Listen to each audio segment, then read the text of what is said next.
Today is the deadline for all American troops to be out of Afghanistan. And here with us to break down the latest news and what we know about the progress of the pullout is Heritage Foundation's Director for the Center for Foreign Policy, Luke Coffey. Luke, thank you so much for being here. Thanks for having me on again.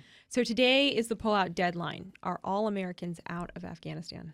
Well, they're not out right now, but they will be, and we probably won't know when exactly they will be because that will be kept secret, of course, for operational security reasons by the Pentagon. But it's a very precarious time right now for not only the U.S. presence in Afghanistan as we wind up this mission there, but that for also our allies and also for the Afghans who have been essentially left behind. Yeah. We know that there are probably a couple of hundred U.S. citizens that are left in Kabul. Perhaps there are more in other places around the country. And who knows how many Afghan special immigrant visa applicants there are. These are the Afghans who helped us over the past 2 decades during our time in Afghanistan. Who knows how many are still remaining in the country. And for those Afghans who are left inside the airport after that last U.S. C-17 leaves, it'll be a very frightful time for them, I suspect. So in relation to the American citizens that are on the ground there that we're still working to get out, after the deadline, will those be covert operations trying to get them out? Do you think we'll have some freedom to still, send some planes in and, pull them out relatively, obviously to others, or will those operations take place in secret? That remains to be seen, and it's a very good question. There are some private initiatives taking place, the so-called Pineapple Express, which has been doing, by all accounts, a good job at getting U.S. citizens and Afghan interpreters out of the country. But they're also doing this with the U.S. military presence there in the background. The Taliban have said that foreigners will be able to leave freely, but they don't want Afghans to leave. But there's nothing in the past 2 decades that has shown us that we can trust the Taliban at their word. So in terms of any effort to get U.S. citizens out, it'll be very difficult, if not impossible, at least in the short term. And what about our Afghan partners?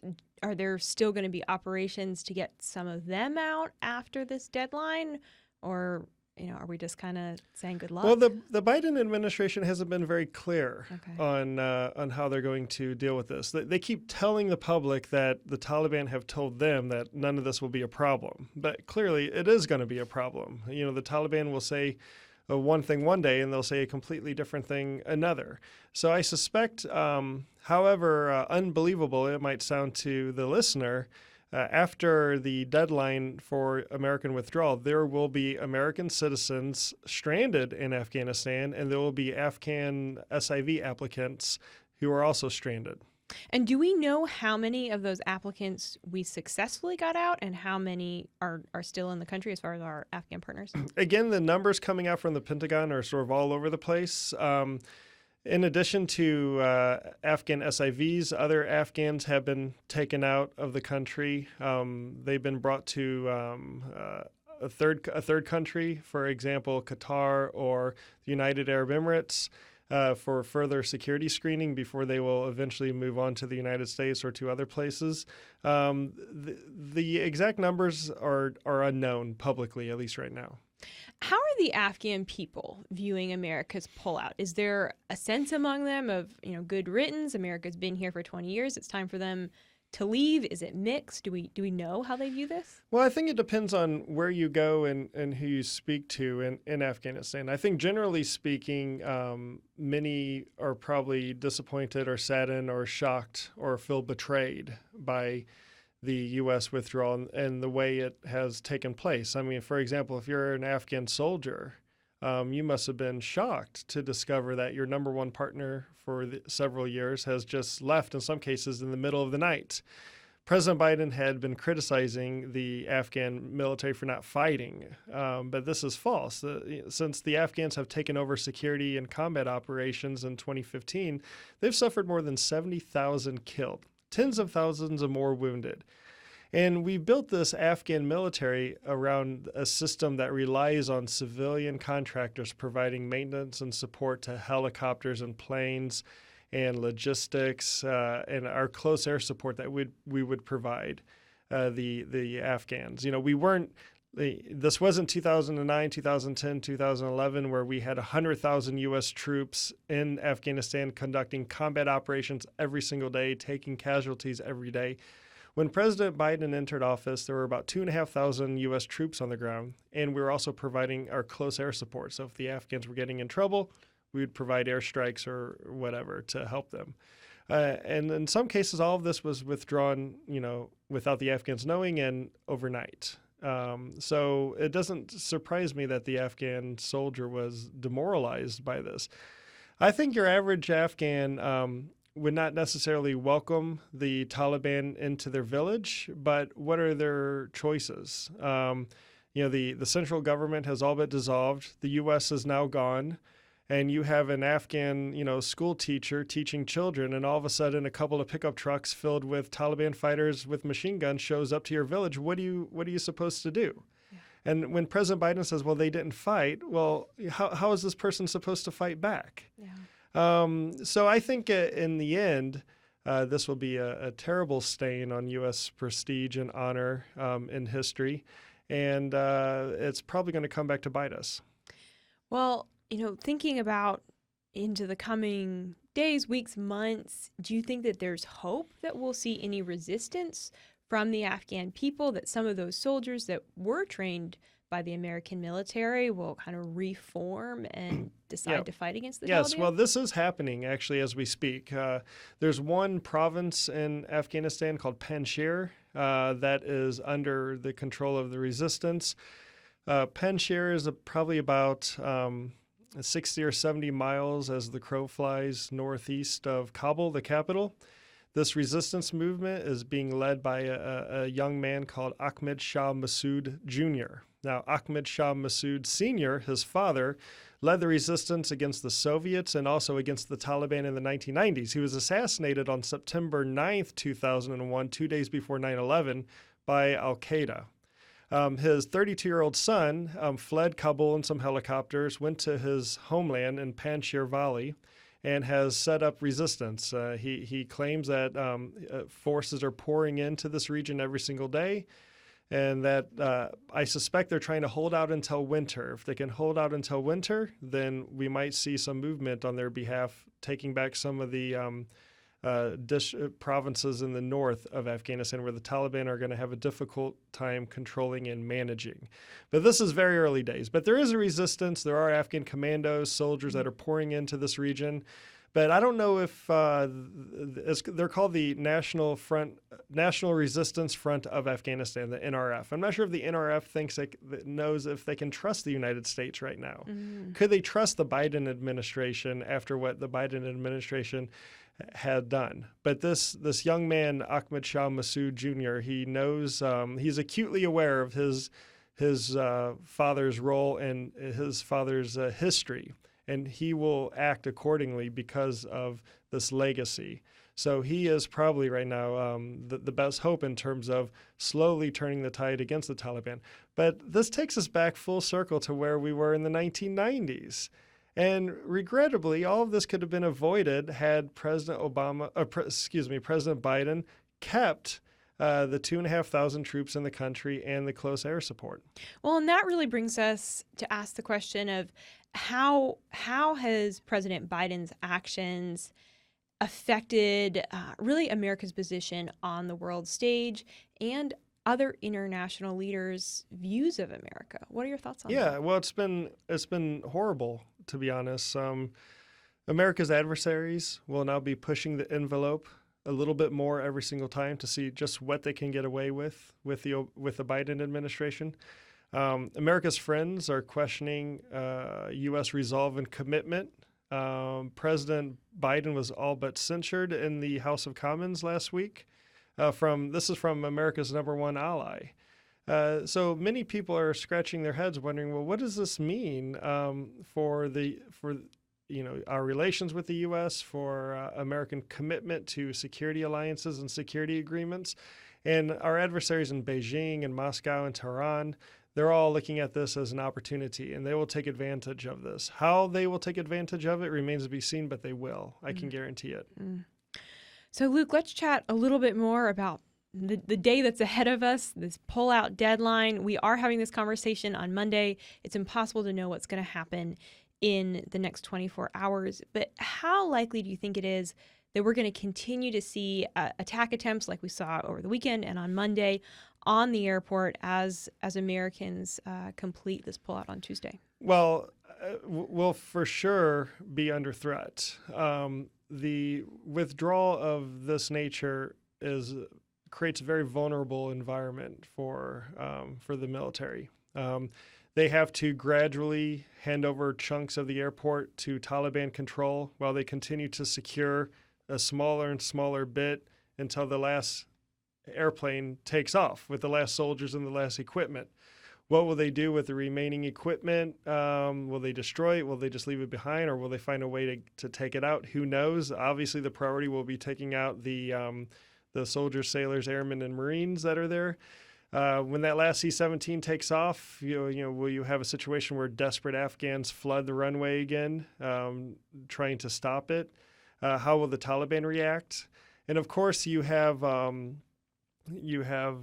so-called Islamic State of Khorasan, or ISIS-K, as it's known, the ISIS branch in Afghanistan. Is probably the easiest way to describe them. They were responsible for the terrible bombing that killed 13 U.S. service personnel and more than 170 Afghans last week. And they will be trying to take advantage of the situation.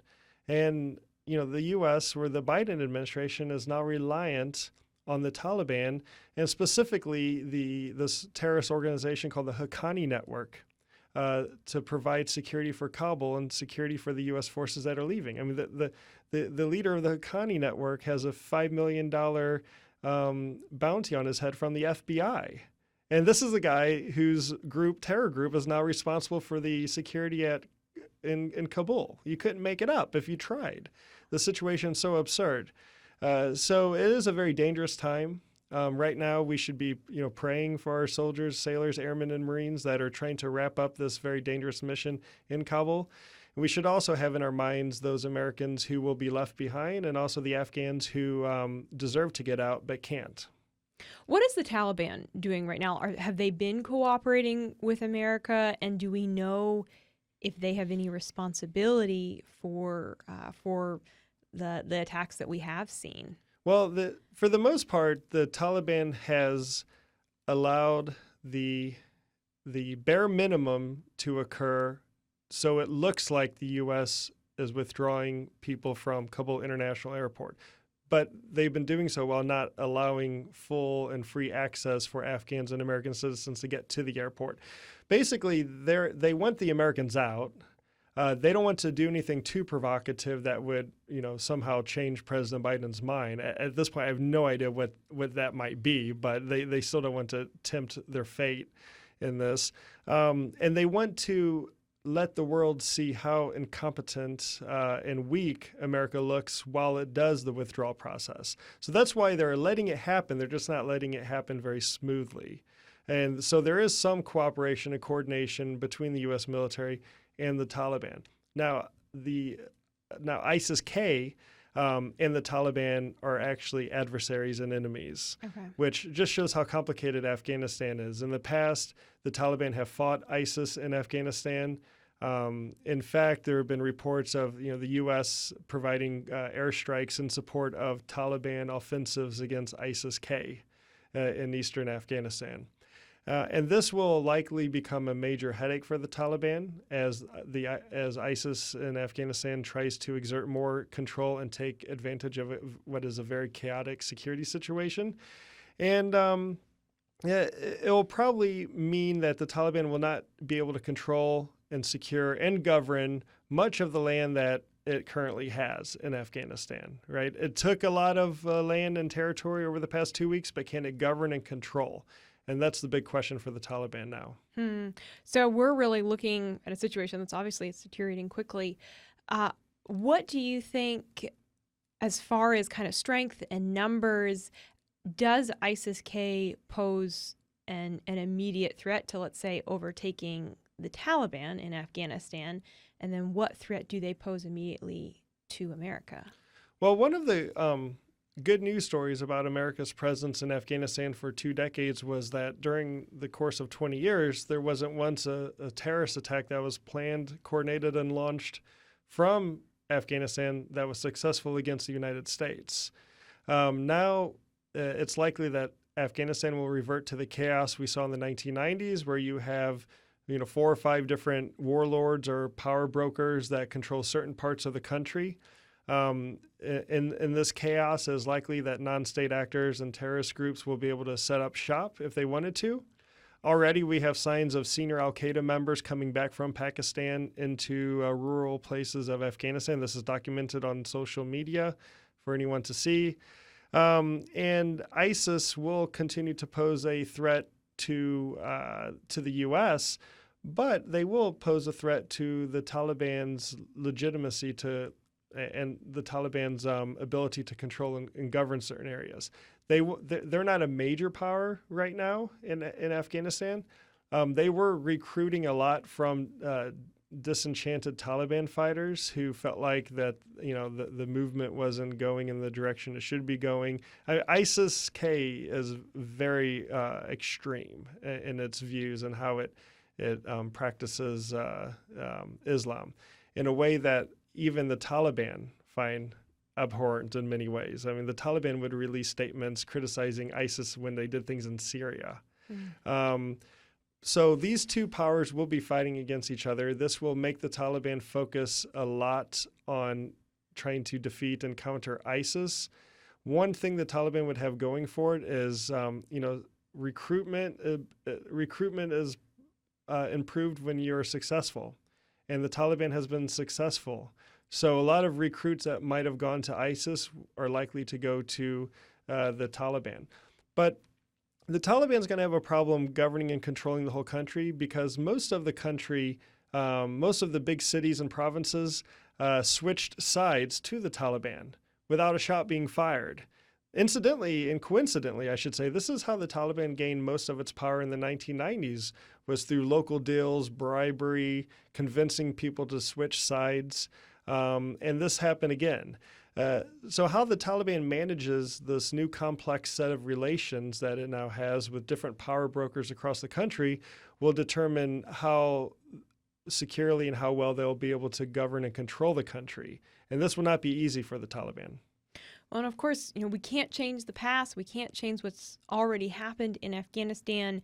But how does America go about mitigating the damage and trying to prevent any further loss of life moving forward? What does our foreign policy towards Afghanistan need to look like right now in the immediate future? Well, the Biden administration hasn't left much room for maneuver here. I suspect this administration will try to pursue a pragmatic relationship with the Taliban, which ultimately will let America down.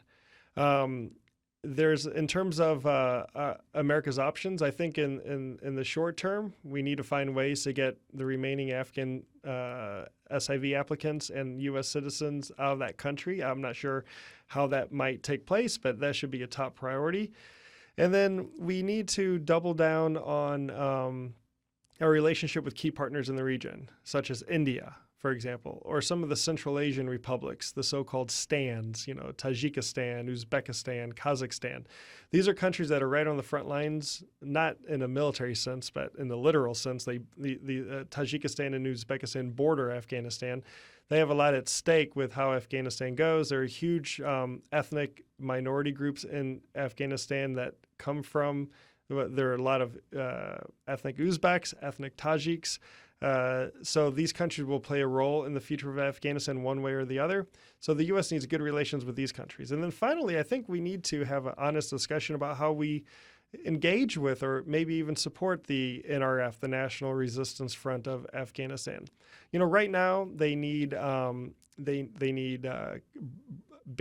and connectivity. The Taliban are trying to cut off their internet access. Right now, from my contacts that are involved with the NRF, they tell me that they can't stream anything. They can barely use Twitter and barely send text messages. And we need to provide them cold weather gear. The winter is coming in Afghanistan.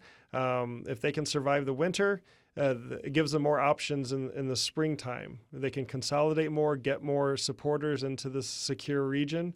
And also, you never know. This region may be if they can expand this region, the National Resistance Front, then maybe that becomes a safe area where those who are stranded in Afghanistan can somehow make their way to.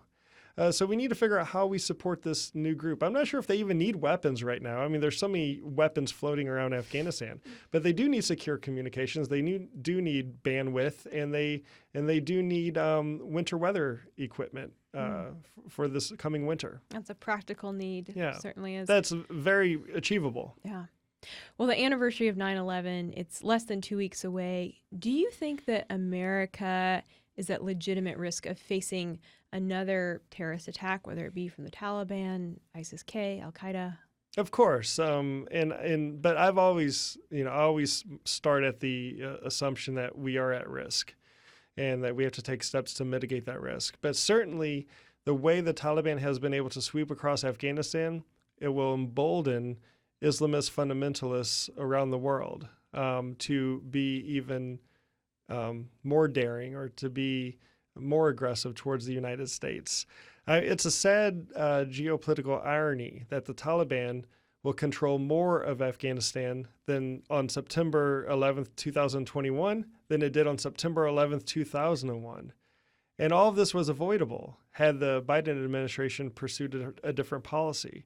But this is where we are. So hopefully, the U.S., I'm sure the professionals in the Department of Homeland Security, and our law enforcement professionals and our military professionals and those in the intelligence community are working tirelessly with our allies and partners to ensure that we remain safe here in the homeland. Luke Coffey, Heritage Foundation's Director for the Center for Foreign Policy. Luke, thank you so much for your time today. We really appreciate you coming on. My pleasure. Thank you.